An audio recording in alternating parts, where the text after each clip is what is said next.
தாய் தமிழ் உறவுகளுக்கு வணக்கம். 30 சீட்டு கொடுத்தால் கூட்டணி, நிபந்தனை விதித்தார் பெண் தலைவர் என்ற தலைப்பில் இந்த காணொளியை காண்கிறோம். 30 சீட்டு கொடுத்தால் கூட்டணி, நிபந்தனை விதித்தார் பெண் தலைவர் என்ற தலைப்பில் இந்த காணொளியை காண்கிறோம். 2026 தமிழக சட்டப்பேரவை தேர்தல் சூடு பிடித்துள்ளது.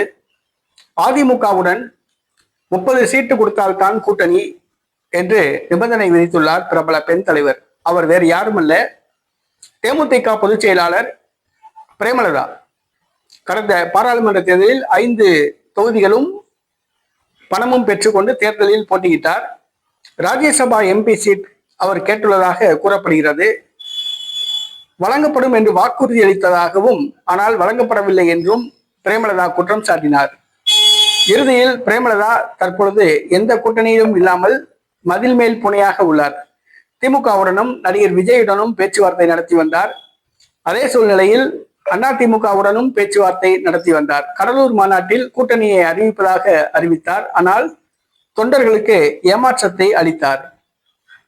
எந்த கட்சியுடன் கூட்டணி என்பதை அறிவிக்கவில்லை. இந்த சூழ்நிலையில் 30 தொகுதிகள் கொடுத்தால் அதிமுகவுடன் கூட்டணி, 30 தொகுதிகள் வேண்டும், அதே நேரத்தில் ஒரு ராஜ்யசபா எம்பி சீட் வேண்டும். ஆக 30 தொகுதி, ஒரு ராஜ்யசபா எம்பி சீட் இவற்றை வழங்கினால் அதிமுகவுடன் கூட்டணிக்கு தயார் என்று பிரேமலதா அறிவித்துள்ளார். திமுகவோ 8 12 தொகுதிகள் தான் தர முடியும் என்று கூறிவிட்டது. ஒரு ராஜ்யசபா எம்பி தொகுதி வேண்டுமானால் வழங்கலாம் என்று கூறப்படுகிறது. தமிழக வெற்றி கழகம் சார்பில் இன்னும் எந்த ஒரு வாக்குறுதியும் அளிக்கப்படவில்லை. தற்பொழுது பிரேமலதா அதிமுக கூட்டணியில் 30 தொகுதிகள் கேட்கிறார். கண்டிப்பாக 30 தொகுதிகள் வழங்குவதற்கு வாய்ப்பே கிடையாது. அவர் பாஜகவுக்கே 23 தொகுதி தான் தர முடியும் எடப்பாடி சொல்றாப்ல.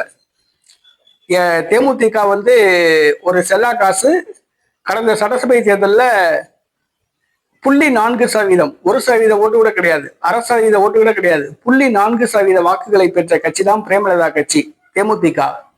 அந்த கட்சி இன்னைக்கு 30 சீட்டு கேட்பது முறவன் கொம்பு தேனுக்கு ஆசைப்பட்டது போன்று. ஆக எரியிற நெருப்புல பிடுங்கிறது லாபம் அப்படிங்கிற மாதிரி இப்ப அதிமுக கூட்டணியில 30 சீட்டு கேட்குது பிரேமலதா. கண்டிப்பா 30 சீட்டு கொடுப்பதற்கு வாய்ப்பு கிடையாது. 30 சீட்டு வழங்குற அளவுக்கு அந்த கட்சிக்கு வாக்கு வங்கியும் கிடையாது, தொண்டர் பலமும் கிடையாது. 30 சீட்டு கொடுக்கறது அந்த கட்சிக்கு வேஸ்ட். 30 சீட்டு கொடுத்தோம்னா கண்டிப்பா 29 சீட்ல தோல்வி அடையும். மேலும் பிரேமலதா தனக்கு கொடுக்கப்படுகிற அந்த தொகுதிகள்ல கண்டிப்பா சீட்டை விற்கதான் போறாப்புல. தொண்டர்களுக்கு அந்த சீட்டை கொடுக்க மாட்டாப்புல, சீட்டை விற்க போறாப்புல. அதுவும் தமிழர்களுக்கு வழங்க மாட்டாப்புல, தெலுங்கர்களுக்கு தான், நாயுடு ரெட்டியாருக்கு தான் பிரேமலதா சீட்டு கொடுப்பாப்புல, தமிழர்களுக்கு வழங்க மாட்டாப்புல. அதனால பிரேமலதாவுக்கு 30 சீட்டு கொடுக்கறது வேஸ்ட். ஆனா பிரேமலதா எனக்கு 30 சீட்டு வேணும், ஒரு ராஜ்யசபா எம்பி சீட் வேணும் அப்படின்னா அந்த நிபந்தனை ஏற்றுக்கொண்டால் கூட்டணி, இல்லாவிட்டால் கூட்டணி கிடையாது அப்படின்ட்டாப்புல. எடப்பாடி எதற்கும் தயார் அப்படிங்கிற மாதிரி வந்துட்டாப்புல. இஷ்டம் இருந்தா கூட்டணிக்கு வாங்க, இல்லாட்டினா வர வேண்டாம் அப்படின்ற மாதிரி முடிவுக்கு வந்துட்டாப்புல. பிரேமலதாவுக்கு இனிமே திமுக பக்கம் என்ன சொல்றாங்கன்னு தெரியல. அவங்க தமிழக வெற்றி கழகத்திடமும் பேச்சுவார்த்தை நடத்துறாங்க. இந்த தேர்தலுக்கு நாட்கள் இருக்கிறதுனால பிரேமலதா கண்ணை கட்டி காத்துல விட்ட மாதிரி அவங்க கண்ணாமூச்சி ஆட்டம் ஆடிட்டு தான் இருப்பாங்க. இறுதியில போய் அவங்க என்ன செய்வாங்க, தனிச்சு போட்டிக்கிட்டு 234 தனிச்சு போட்டிக்கிட்டு ஒரு தொகுதிக்கு 500 ஓட்டு கூட வாங்க மாட்டாங்க. அதான் உண்மை.